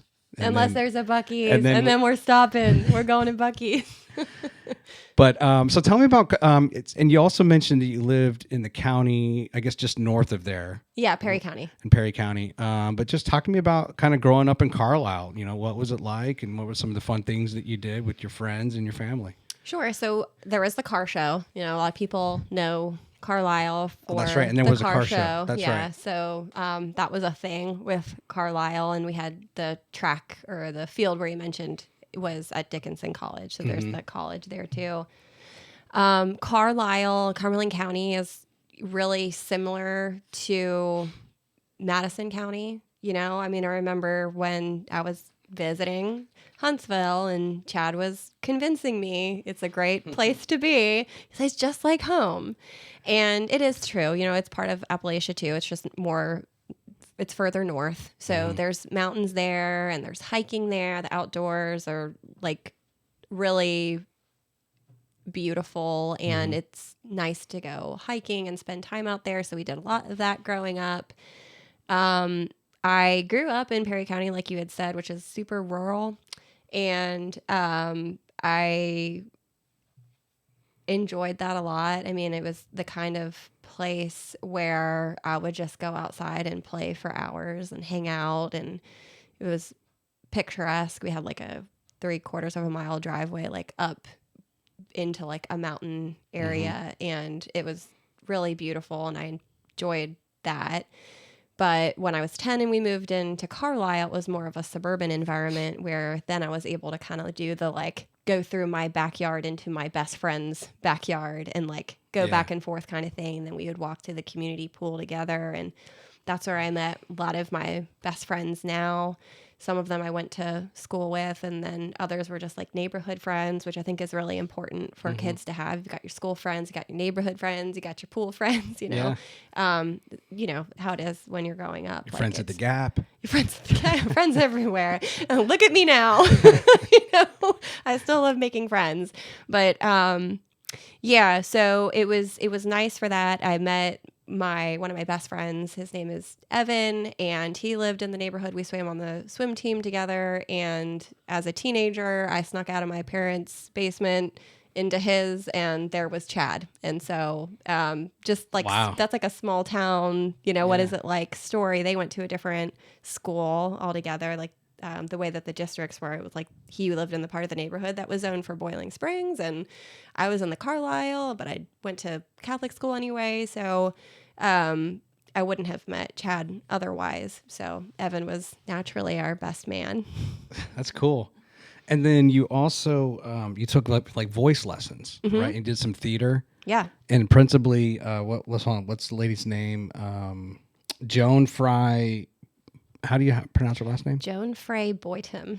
Joan Frey Boynton. Yes. And she received a huge award like in 2016. I tried to like pull down the clipping, but despite my best efforts to sign up for like the trial membership to the Sentinel, it wouldn't let me in. It wouldn't. I'm like, I kept putting in my email. Yeah, it's okay. And you got to live. She had a lifetime achievement award. They know that you don't live there. That's probably true. It's my Gmail. Yeah, it's your IP address. Yeah, that's true. It's super like the news, the Sentinel News. You got to like actually be there. They're cyber savvy. Right. Yes, that's right. So Tom, you did voice lessons. Did you do instruments as well? I played the clarinet like when I was like 10 or 11. I couldn't, like, I would not be able to make a sound out of that thing that wasn't a squeak now. But for the longest time, I did theater and.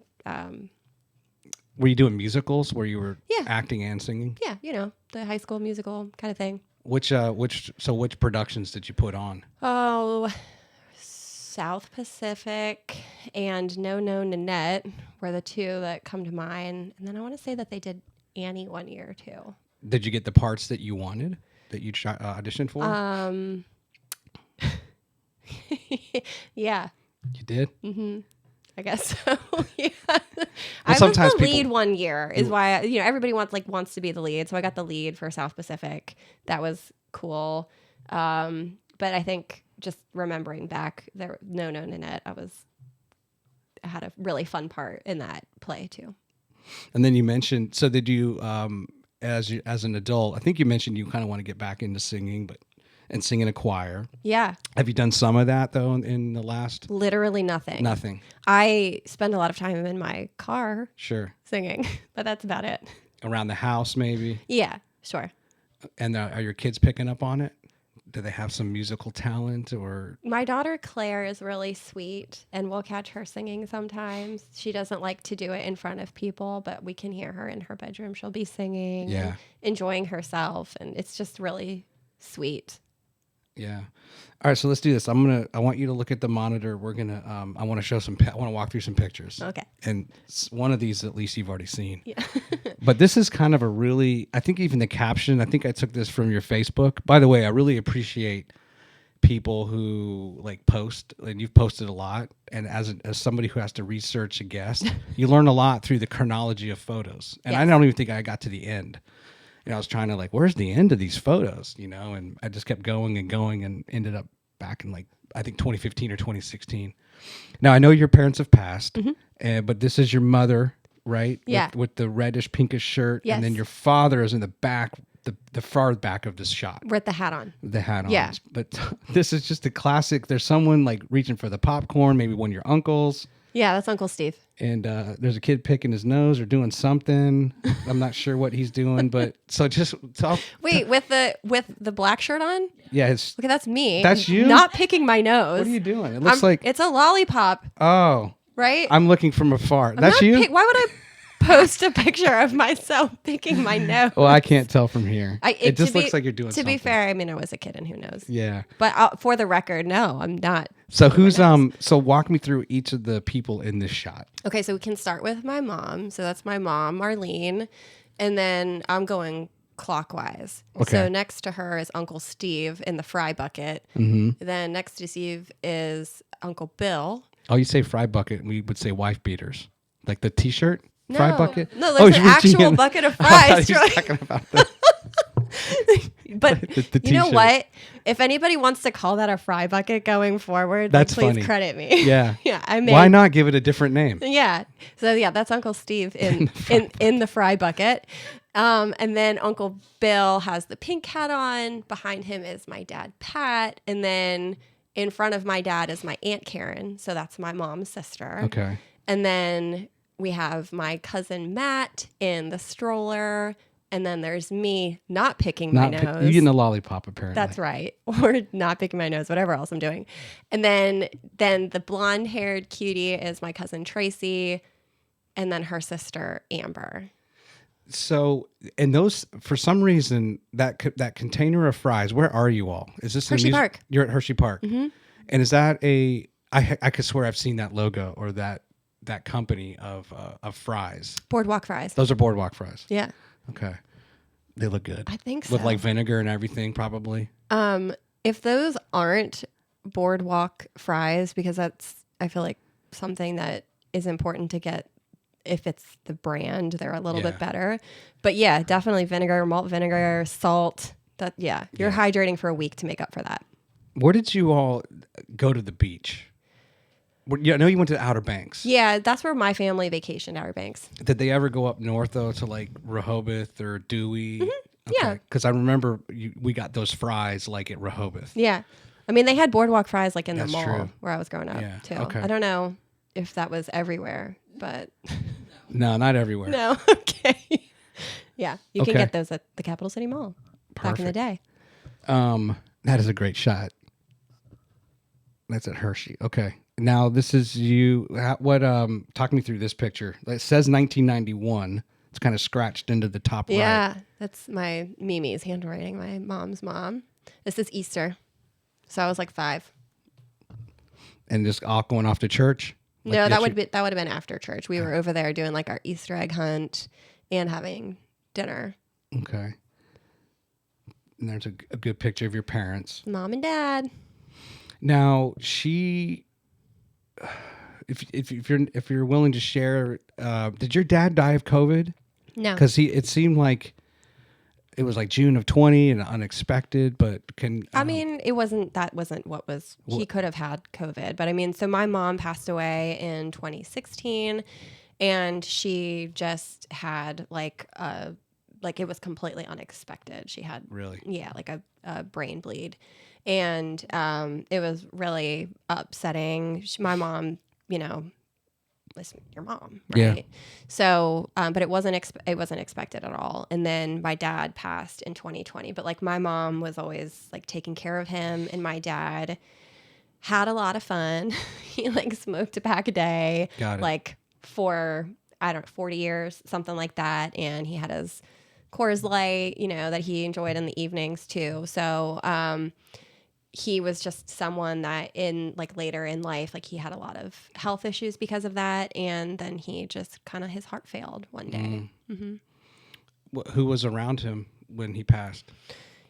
Well, like at the moment that he passed, he was by himself. But my uncle, his brother, is the one who went over to find him. Because it was unexpected. Mm-hmm. Now with your mother, were you able to be there by her side? No. No. Mm-mm. No, completely unexpected. Okay, same thing. Mm-hmm. Wow. And they were both like in their 40s? When they passed? Yeah. Oh, no, they were in their 60s. They were? Yeah. Okay. Mm-hmm. Okay. And this is a shot I think you tagged saying this is one of your favorite memories, just kind of the whole day. Yeah. Yeah, this is my bridal shower. So that's over at my Aunt Karen and Uncle Bill's house. They still own and operate a landscaping company out of their home. It's called Lawns Unlimited. Mm-hmm. And so their property is landscaped so beautifully. And I spent a lot of time over there as a kid. We were really close. My cousin Amber and I are 6 months apart. And then Tracy and Matt are, 2.5 years and then 3 years later. But we all kind of grew up, especially during the summers because this was about 20 minutes from where I grew up. We this is where we played. They had a pool and it was like picturesque, total nostalgia just thinking about it. But we had my bridal shower there, and it was just a really happy moment. So like that's obviously, we didn't have guys there. This is at the end after my dad showed up. Okay. Let me see what else I got here. Now you're dancing. This is your wedding day. That's my wedding day. What was the song that you were dancing to? Do you remember? Oh my gosh. Le Petit Fleur, I think is what it's called, but it's a Cajun song. It's cool. Zydeco. My dad really liked Zydeco music, and that was kind of like our thing that we listened to together. Okay. I think that's all I have for that set. Now, you were his only child. That's right. And then your mother had Joy is your one sister, and then who's your other sister? Stephanie. And where do they live now? Steph lives in Carlisle, and Joy lives outside the city of New York. So they live in Warwick. And you said Joy was like 17 years older than you? She's 17 years older than me. Yep. So a good relationship Yeah. now with her? Yeah, she's my best friend. What did you learn from her? Or what have you learned from her? Yeah. So much, first of all. Like, I mean, especially like your life is completely different before losing your mom to after you lose your mom, right? Yeah, sure. And so Joy now is like the person I call when I'm like panicked about something. She plays that role for me. So the learning from her and the comfort and like just the stability, like I said, she's my best friend. She's my sister. So I learned from her sometimes like how to stay married, like she's just there for me in whatever way I need her.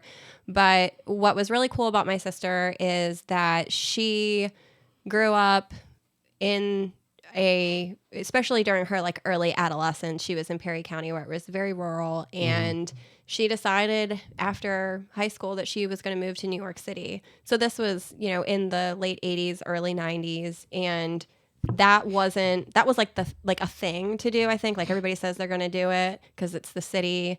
Now things are just the global economy. Like you can have different lifestyles, different places, but then it was like she went from the sticks to Manhattan, and she had $5 in her pocket. Wow. And so that was, my mom would take me to the city to go visit her as I got a little bit older too. But that was like such an impact on my life to be exposed to not just that change in environment, but also the kind of tenacity of I'm getting out of here and I'm going to go do things differently. So did she leave like on good terms?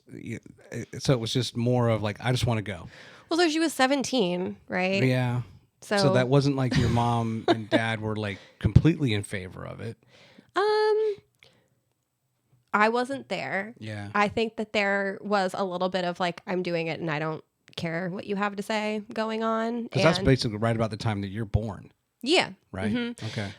It's also like there's a little bit of it where it's like it's not my story to tell, so like I don't want to fill in the gaps where I don't know, but like I can say that my dad introduced, because they got married as my sister was a little bit older, he introduced more structure and different rules that my sister wasn't accustomed to or exposed to throughout the majority of her life to that point. So there was a little bit of like, I'm not going to listen to what you have to say about it kind of thing. And that's okay. It worked out great for her. Yeah. And she's in New Jersey now or New York? No, she's in New York. She's in New York. Okay. And then your other sister, Stephanie. Mm-hmm. She said she's still in Carlisle. Yes. Okay. Yeah. So. And what does she do? So she has dedicated her life to raising my two nieces, Tiffany and Tatiana, and she's really involved in the community. She's like involved in campaigns for local politics, and then she also helps out with a lot of her church stuff too. So she's also been there for me like through and through, and I would say that her faith is just such an inspiration. Like she really, truly is somebody who lives in practice that as much as we all would like to think that we have things within our control, and I don't know if this is a philosophy that you're subscribed to, but it's one that I work toward, is like, as much as we'd like to think that things are within our control and we can change like our fate and destiny, like she definitely has handed her life over to Christ. And so it's just been kind of fun to see her flourish in that way. And she's been an influence in my life to lean into that more. Yeah, no, that's awesome. No, I definitely believe that we are able to make choices. We're free agents, and sometimes there's consequences to those, right? And people receive the consequence of that, but doesn't mean there's also not mercy and grace at play. But Totally. That's you right. know, we should. There are good things and bad things that happen to good people and bad people, but we're able to choose and to make our own decisions, Yes. right? Yes, that's right. All right, I want to now go to a set of pictures that's I think more based on your immediate family, Yeah. Chad and your kids. So this is a birthday cake though, and I pulled this, of course, from your Facebook. Can you tell me about this cake? I can tell you, And it's this from is for Publix. this is for your older boy. Yeah, this is for Frank? Francis. So this would have been it's his 6th, and he just turned 8. So yeah, Transformers. He was into the Transformers that year, so we went to Publix and we got the Transformers. So you cake. didn't make the cake. That's okay if you No, didn't. sir. I wasn't sure if Yeah. like we might have a cake decorator here, and We do not have a cake decorator, but Publix does. Yes, yes, they sure do. And I think there's another cake coming up, and this is for Chad's birthday. Yes, your husband. this is now turning into an advertisement for Publix. Yeah. I love Publix. Yes, I love Publix. I clearly love Publix too. They get all my cake orders, and you know what? They're delicious every single time, and that is a awesome. Now, cake. what are you doing inside is it vanilla, chocolate? What do we have inside the cake? Oh, that one was probably. Chad really likes yellow cake with chocolate icing. So whatever is closest to that combination is probably what we see represented here. Okay. Let's see. Now, this is Mariah. This is your cousin. This is Miranda. She's my Miranda. niece. Gosh, Miranda. I'm sorry. It's just semantic bucket. You pulled it out of the same bucket as Mariah Carey because she's in music. You know what I pulled it from? What did you? Mariah Wynn, who won the contest. Music from the men. And that's on my mind because last week John Schmidt, I didn't realize the origin of that whole thing where it was really John and his buddy that started that whole thing. Yeah. And it took a while for it to really gain traction, and all of a sudden they get entries from all over the country, all over the world, and of course Mariah wins. Mm-hmm. So Miranda Wrights Yes. is your cousin, and that's DMC from Run DMC. Yeah. Wearing a Metallica shirt. So she's my niece, actually. So who's her mother? Joy. That's Joy's. Okay. And we're going to talk about her in a little bit. Okay. I didn't know that picture was going to pop up in here. Okay. And tell me about this picture. Okay, so that's Miranda again at the Okay. top of the face pyramid. Mm-hmm. And then that's me with my sister, Joy. Joy. Boy, she looks a lot like your mother, I know. right? She's heard that a lot of times. And there's your husband. Yeah. And beard or no beard? What's your preference for this guy? I don't know because he's had a beard for so long at this point. But I would take him beard, no beard. I tell you, that's like a really good shot, like cinematically. I don't know who took this picture, if it was a happy accident or it was on purpose supposed to be so cinematic, but it's like the lighting is fantastic. The color, like it's a really good picture. Thank you. Did you take it? Yeah. Good for you. Were you trying to do all that, or was it just hey, Chad, look? It was a hey, Chad, look. Wow. Yeah. It came out really well. Thanks. And what's this background? So we were at Domain South at their new location, which has been there for a while now, but they, had their original location and then they moved to the square and then they moved across the square. So this is at the 3rd of those. And I think that we were celebrating an anniversary, or it might have been his birthday. Uh-huh. I just remember it was like really cold that night. So it would have been in November. And yeah, it was during like the very like tail end of COVID. So we were still sitting out. That's why we're outside in November. It's because we were still trying to follow the rules. Because Yeah. we're rule followers over here. And yeah, that's where we were. Okay. I wanted to just compliment you. Now here you are at church. Yeah. Is this when is this? This Do you is remember? earlier this year. Okay. Yeah, look at Vincent. He's so cute with his socks on. So Vincent, Frank, and Claire. Yes. Yeah, and he has a nice little hat. Vincent does. Look at his hat. I mean, Good stuff. And I don't know if you know Brian Weinberg, but he's a beard guy. Him and now Chad, I think, are the two best beards in Huntsville. yeah, I'll let him know you said that. Brian's in like the he's in business development for like NASA, like Okay. aeronautical stuff. Okay. I can't remember he works for Quantech. Okay. Yeah. I'm Anyway, going to immediately go look up and compare their beards. Oh yeah. I remember asking someone, what does Brian look like? Like, oh, you'll know. Okay. He's got a beard. And you're like, oh yeah, but a lot of people have beards. You'll know when you see him. Like, and awesome. that Chad's got that kind of beard. And here you are at the Pandas game, I Yeah. believe. Yep. And I believe your caption here was that you were celebrating 1 year at Booz Allen. Yeah. And you came to the game, which I guess this was like April, maybe Yeah. May. Uh-huh. What do your kids like about going to the Pandas game? Ice cream. I mean, they're little kids, so they like to get the sweets there. My son Francis plays a lot of baseball, so he actually enjoys the game and watching the game. But, these two are just happy. Even if we buy tickets to seats, they want to go over on the grass and run around and play. Yeah. That's probably a little bit stressful for you in a way, right? That's like a lot going on the Not grass. at this point. I'm like, yes, go roll down the hill. Yeah. I'm going to go get a beer. Gotcha. You're usually there with like other people. They'll take turns. I'm going to go make sure they don't die. Have fun. I'll be right back. That's actually the best place to probably get a baseball because the players will often just throw it, Yeah. right? I want to say I think Frank got one this year. Really? Mm-hmm. I think that's all I have in this pack. Are you guys gonna go next year a lot to the games? Yeah, as much as we can. Yeah. I mean, he played All Stars and then like rolled right into a travel team. And so most of the baseball we were watching was being played by 7 and 8 year olds. Yeah. So let's talk about Miranda. Okay. So Miranda, it's interesting is the rights. Where is that? Is that something a surname that she chose to kind of match with Miranda rights, and it's a play on words? Mm-hmm. Okay. Yeah. And help me because I know. So she's a hip hop artist who also has kind of crossed over into snowboarding or snowboarded before hip hop. Powell Peralta. If anybody's into skateboarding, I mean the Powell team or Burton. I'm sorry. Yeah. The Burton snowboards.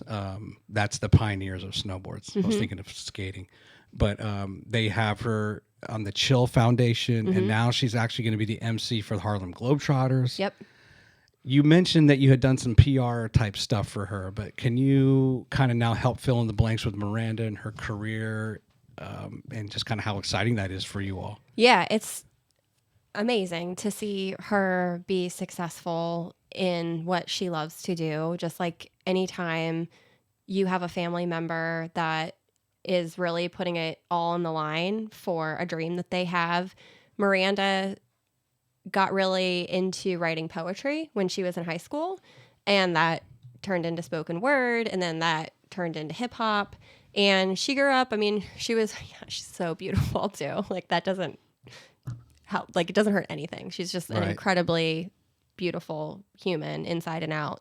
But when she was a child, still in school, she was really inspired and enjoyed writing and getting into poetry. She grew up in Manhattan, so she spent the first half of her life in the city because that's where my sister and my brother-in-law lived. And when she was in high school, she was in New Jersey, but she was kind of surrounded by the music that they listened to and the culture of how they would spend their times and what they would do on weekends and stuff. And so she just started to write and rap and got really involved with the Zulu Nation.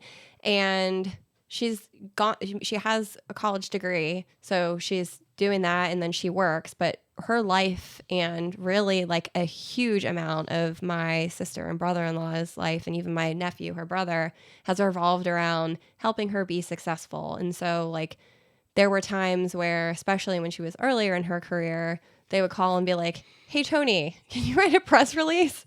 I'm like, well, I've never written a press release for a musician before, but sure, like I'll try. And so Yeah. it's kind of one of those things where when you've got somebody in your family who's doing a thing like that, you all just kind of pitch in and help in whatever way you can. And like, she's very, very talented. She's beautiful. She's great personality. She's a beautiful person inside and out. I think I've said that like 5 different times now, but, yeah, like seeing her be successful is so gratifying, and I just believe in her so much. Yeah.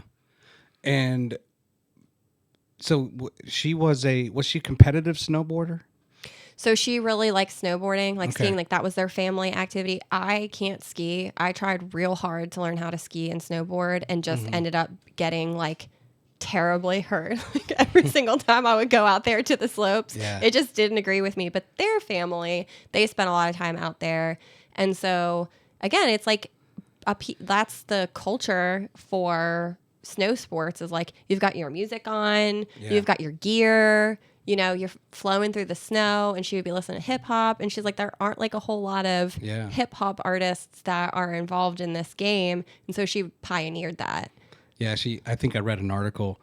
She was interviewed, and she's like, "Yeah, I googled like female snowboarder, that also like hip hop, and like got no results." And so there, she kind of felt like that was her in, right? She was gonna market herself as such. Yeah, and I think it's too like we were talking about earlier. You just follow what you're passionate about, right? Like I Yeah. really love snow sports, and I really love music, and I listen to music while I'm doing snow sports. Like let's do more of that. It's cool too because in the X Games, they so half pipe has always been a thing. Shaun White, half pipe, gold medal, right? A bunch of times. Finally was an Olympic, I think in '98. It was the first time they debuted half pipe. Then they introduced slope style.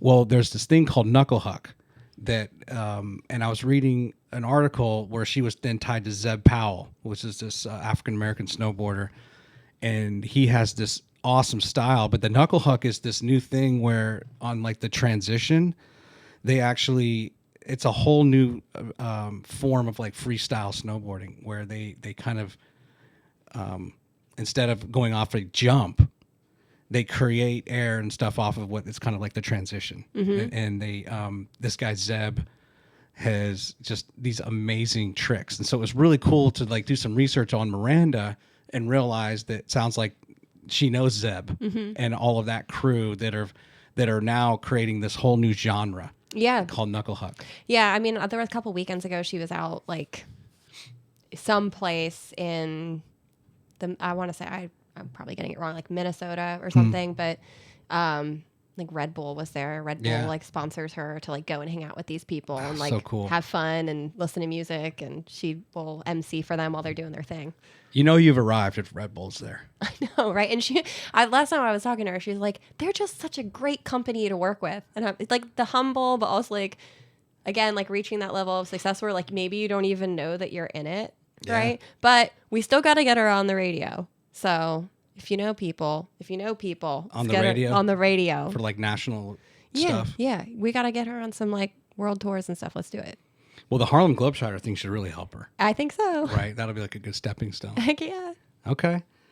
All right. So speaking of music, you and we're going to play a game. Okay. Basically, this is kind of like a name that tune. Oh, geez. Okay. I want to see how fast I'm going to start playing a song and how fast you can either name the artist or the title. Now, Okay. I'm mad at you because I haven't even won yet. I don't even know what I'm winning. had started with like Apple Music Okay. and then some kind or Pandora a long time ago. And then my kids are like, "No, you got to listen to like Spotify." Okay, and then there's Spotify. And then you post on Facebook your like top 100, your playlist, a playlist for running.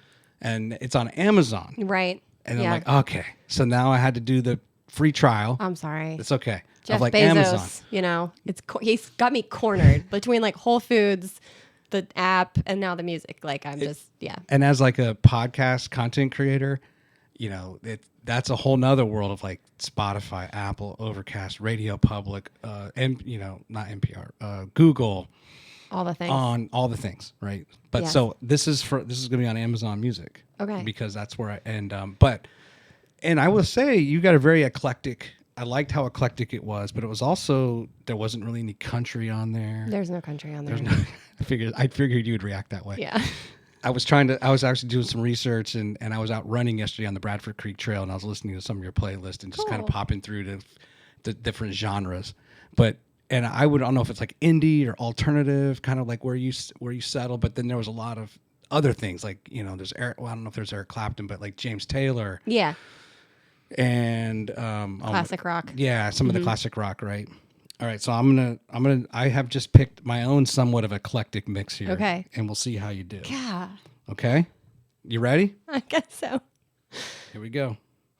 You just stop me when you know the title or artist. Okay.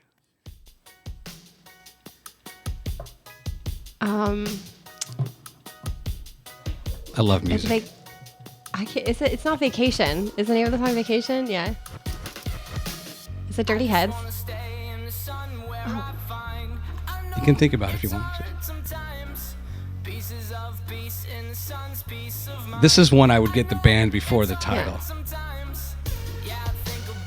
I'm not going to get it. All right, I'm gonna What give is it? The title of the song is Ride, Oh, yeah. No, I wasn't going to get that. 21 Pilots. Oh, yeah. No. Okay. Okay. All right. Okay, we'll go to the next one. Ready? Yeah. Reluctantly crouched at the Oh, starting line. Cake. Engines pumping and thumping. This is a good one. Cake is the band. What's the name of the The song? Distance. Go up. The Distance. Good, good. Okay. A little bit of redemption. You're good. You're 1 for 2.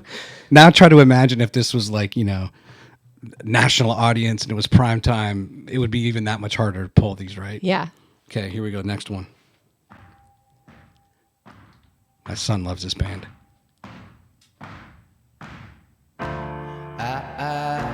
Lumineers. Yeah. Title of the song? Ophelia. Ophelia. Oh, good. Looks 2 for 3. This is strong. It's a strong comeback. Now, you may not get this one. It's old. Okay, there's your title. So who's the artist? Oh, it's Dolly Parton. Good for you. Yeah. You got to worry. This game doesn't work with some of the songs where right away they give it away, right? Okay, here's the next one. I think there's some people who would have gotten that one. Oh. I loved this song in high school. I think this version is a cover to the original. Okay. But Oh, gosh. This is going to drive me nuts. And they have it on Guitar Hero, too. old band.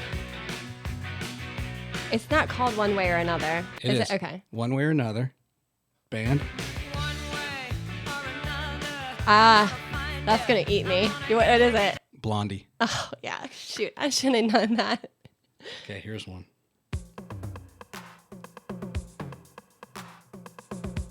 You're going to get it as soon as the next piece of instrumental comes in. Is it Peter Gabriel? No. No, but right genre of guy. It's a guy. Very famous. I'll give you a hint. He wrote Into the Air Tonight as well.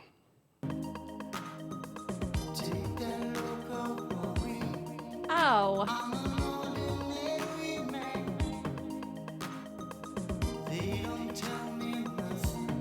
It's British. I'm not going to get it. Phil Collins. Phil Collins. Take Me Home. Yeah.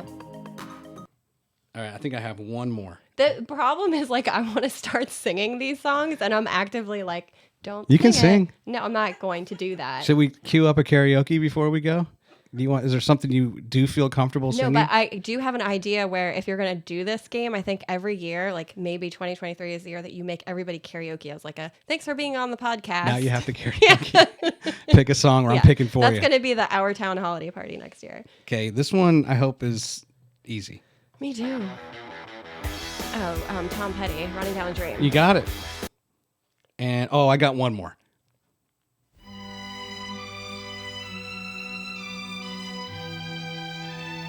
And he's going to, I think, give it away the song title right away, but get the artist.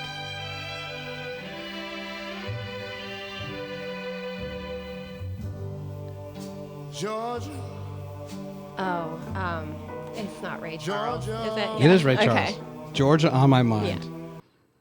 All right, I tried to do a very You did. I try to do a really good mix I'm there. not going to say I'm proud of myself, but You it did is good. giving me confidence to grow in my knowing the names and song titles of what is played.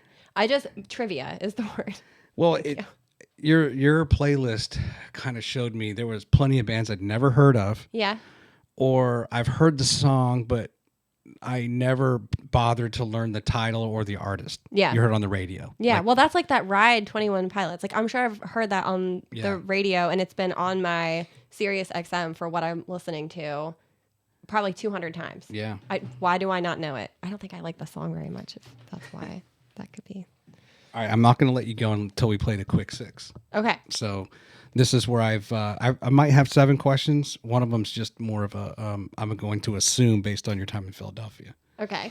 But and these are just a little bit more on how we get to know Toni. Am I supposed to answer fully or like in one word? You don't have to answer one word. Okay. I call it the quick six because it just sounds good. Okay. Okay, but it doesn't. Most of these are not designed to be quick. Okay. I mean, they could be. Let me switch over. Here we go. Okay. So we didn't really get to talk a lot about your running. I know you like to run a lot. That's why we just listen to the playlist. You don't necessarily run in. You will run in like events and stuff, but it's really just it's your thing, Yeah. right? If you did run in an event though, and you got to put your number on your bib, so essentially, what's your favorite number? 37. 37. Where's that come from? I was in school as a kid, and they said pick a number for who goes first or gets this first, and I picked 37, and I got to go first, and it's been my favorite number ever since. Okay, so you're gonna have a weekend. You're going back to Philly. You're gonna you have 3 of your besties with you. Okay, not Chad, just your 3 besties, and you're gonna go to Drexel, and otherwise show them Philly. Okay. What are they don't have to be your favorite three things, but 3 things you definitely want to showcase to your besties while you're there. Okay. The Schuylkill Trail. There is a trail that goes along the Schuylkill, just like it sounds, but it's like a really great place for outdoors in the heart of the city. And it's right near the Philadelphia Art Museum. I'm already going to fail this assignment. Okay, it's close to the Philadelphia Art Museum, which is also close to the Basilica, which is right there by the Art Museum. And it's like one of the most beautiful churches that I've ever been in. We are getting a cheesesteak at Jim's, Whiz Wit, and 200 South Street. Hey, okay, good. All right, we're instant friends now. If the podcast wasn't going to help with that before, and I'm trying to think if there is another thing. And the Basilica's on Vine Street, I believe, right? Isn't that Vine Street that runs into the Art Museum? I think so. Yeah, that like little cross street. There's right a ton of awesome churches and temples and things there. Yeah, I want to give you like another good thing for something that we could do, but I'll just leave it at those 3 for now. So that was my bonus question was going to be if you're not going to go to the Reading terminal, and I think Spataro's is something where you get cheesesteak, but Jim's is my favorite, which I believe is on South Street at 200. Yeah, it's so good. And I feel like I'm pretty good at making cheesesteaks, and I think that they're Like here? Yeah, on my griddle. Okay. My backyard. Good Trust to me. know. You'll come over, Cheese Whiz Wit. I mean, I will show up now. Good. Provolone, like you're out. Sorry, get out of here. Right. Yes. Get out of here, provolone. Yeah. And your peppers. Get out of here with No that. peppers. No, we're not putting a red sauce on there. We're doing thin sliced ribeye. Yeah. Cheese Whiz and onion. Yeah. That's it. That's how you eat it. And I think the way I do it is as much as similar to Jim's, because there's other places they don't chop the cheesesteak. Yeah, I chop it. Right. They do it. It's super. Yep. All right. The sound. You know it's good if you know the sound. You know when you go to Jim's, you can hear them. Oh yeah. Okay. Oh yeah. And they never give me enough whiz. Okay, a car you are too embarrassed to tell others that you want. Wow, that's a great question. Oh, probably. This is dumb because I'm not really embarrassed of it, but I think like my next dream car would be like a fully loaded Lincoln Navigator. Wow. Okay. Gas guzzler. Yeah. I like it. Yeah, In the face of all this Tesla crap. Yeah, we're getting all the gas in there and all the other tech. All right. So, I forgot to mention one cool thing about your father that I think is might have been mentioned in his obituary was that he had been a contestant or almost became on Jeopardy. Yeah, he like got the invitation and then just like didn't go or something. Okay. So you have a chance to go on American Idol or America's Got Talent and sing. Okay. But what's your go-to song? Like what would be the audition song that you would feel is your best chance of getting getting on to the next round? I don't know.